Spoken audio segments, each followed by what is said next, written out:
Hi, and welcome back to LoveBombed. If you're new here, I'm Jen, and this is a place where we talk about love bombing, mixed signals, attachment, healing, and learning how to trust yourself again after someone leaves you questioning everything. I've been thinking about something this week. Actually, it's probably the question I've asked myself more than any other after my last relationship ended. How do you go from wanting someone so much to not wanting them at all? And before we go any further, I'm not talking about a situationship. I'm not talking about someone you went on a few dates with. I'm talking about someone who pursued you, someone who wanted exclusivity, who looked at you and said, I only want to date you, and eventually asked you to be their girlfriend. Because that's a different kind of heartbreak. When the relationship ends, you aren't wondering whether you imagined it. You aren't sitting there trying to convince yourself there were feelings when there weren't. You know there were. It wasn't something you imagined. The connection was real. The time you spent together mattered. And the future you talked about felt real too. So when it all changes, the question isn't, did we have something? The question is, what happened? For a long time, I thought if I could answer that question, I'd finally find peace. I went over conversations, weekends together, and even small moments that probably meant nothing, convinced one of them had to explain why everything changed. Have you ever done that? You became a detective in your own relationship. You're looking for clues that weren't obvious when you were living them. You think maybe it was something I said, maybe it was something I did or handled differently. Your brain convinces you there's a missing piece somewhere. And if you could just find it, the ending would finally make sense. I know that feeling because I lived it. What made this relationship different for me was how intentional it felt. I'd been single for a long time before we met. Not because I didn't want a relationship, but because I wasn't interested in settling for one. I wasn't looking for someone to complete me. I wasn't looking to be rescued. I'd built a life I genuinely loved, and I had reached a place where I'd rather be alone than settle for something that didn't feel right. Then someone came along who seemed to want the same things I did. He wasn't sending mixed signals, he wasn't playing games, he was consistent. He wanted to focus on us. That wasn't my idea, it was his. Looking back now, I realize those moments mattered because they made me feel safe in a way I hadn't felt safe in a long time. They made me believe I could stop wondering where I stood. After being single for so long, that kind of consistency felt peaceful. I felt like I had finally met someone whose words and actions matched. And maybe that's why the ending was so confusing.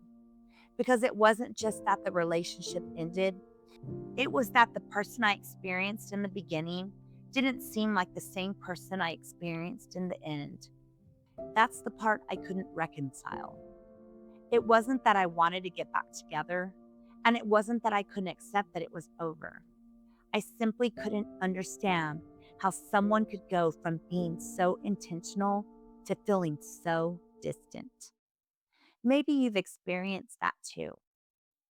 Maybe you've caught yourself thinking, how can someone who couldn't wait to talk to me suddenly go hours or days without reaching out?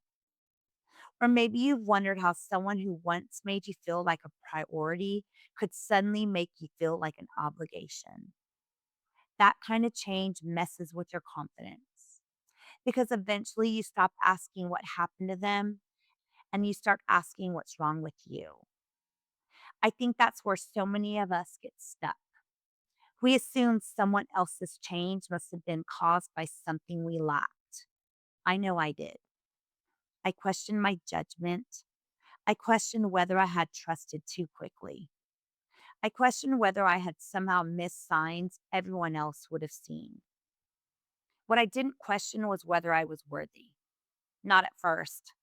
that came later. And honestly, I think that's the hardest part. A relationship can end, and somehow we put ourselves on trial. We become both the prosecutor and the jury, searching for evidence that we were the reason someone stopped choosing us. Looking back now, I see things differently. I don't spend my days trying to figure out why they changed. I don't need the answer anymore. The answer wouldn't change what happened. I wouldn't rewrite the ending. It wouldn't give me back the relationship I thought I was building. What it would do is keep my attention focused on someone else's choices instead of my own healing. These days, the question I ask myself is different. Instead of asking, why didn't he want me anymore? I ask, what did this experience teach me about myself? It taught me that I can love deeply. It taught me that I can trust. It taught me that getting hurt doesn't mean I made a mistake by opening my heart. Most importantly, it taught me that learning to trust myself again was every bit as important as learning to trust someone else. Because someone changing their mind doesn't mean I was wrong for believing them when their actions consistently match their words. Sometimes people change, and sometimes they change in ways we'll never fully understand. As difficult as that is to accept, their change doesn't require you to question your value. Their decision wasn't a verdict of your worth. Someone else's inability to keep choosing you doesn't erase the fact that they once did. If that's where you are right now, I want to tell you something I wish someone had told me. The version of you who's replaying every conversation isn't the version of you who will exist forever. I know it doesn't feel that way today. Right now, your mind is probably searching for answers. You're replaying conversations, questioning yourself, and wondering if you'll ever trust someone again. I remember what that felt like. But I also know what it feels like to come out of the other side. Little by little, you'll stop measuring yourself by someone else's decision to leave. You'll begin to understand that their decision belongs to them. It reflects where they were, what they wanted, and what they were capable of. It doesn't define your worth.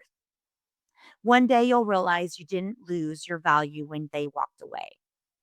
If anything, they walked away from someone who loved deeply, showed up honestly, and was willing to build something real.